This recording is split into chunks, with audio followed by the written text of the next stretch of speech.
As Christians, we need to thoughtfully and prayerfully consider our positions on the social and political issues of our day. Issues such as poverty, injustice, inequity, and sexuality are complex.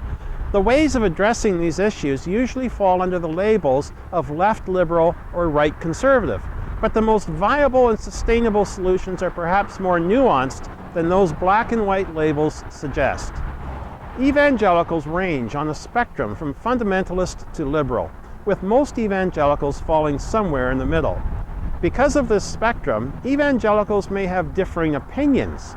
We need to understand why we've landed where we have and be sure our positions glorify God. To help us understand each other's positions better, let's consider moral foundations, the basis on which we decide whether something is right or wrong. In his book, Unclean, Richard Beck presents 5 moral foundations and explains that conservatives use all 5 categories to make moral judgments, while liberals use only 2 of the categories. This means conservatives are offended by many more things than liberals are. The main conflict between liberals and conservatives is the priority given to the moral foundation of purity and sanctity. In short, conservatives are more concerned about anything that diminishes what it is to be human, while liberals are more concerned about anything that creates inequity between humans.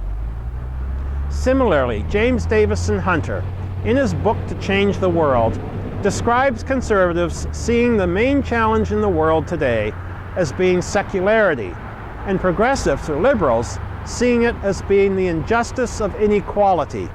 Both camps have identified important problems, but the mistake is in thinking that what they define as the main challenge trumps all others.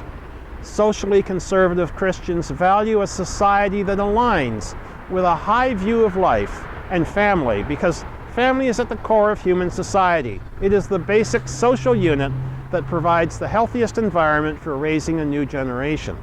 Socially progressive or liberal Christians value equity defined in terms of the freedom of individuals and communities from poverty caused by domination and exploitation by the powerful and wealthy. They work to realize the justice, peace, equality, and community of God, all living together in God's kingdom. Our goal as evangelicals is not to be conservative or liberal, but to be faithful representatives of Jesus Christ. It's important to understand why we hold our positions and also see that there is value in other perspectives. Let's apply the very best available research and biblical theological reflection and be thoughtful, prayerful, and informed evangelicals. God bless.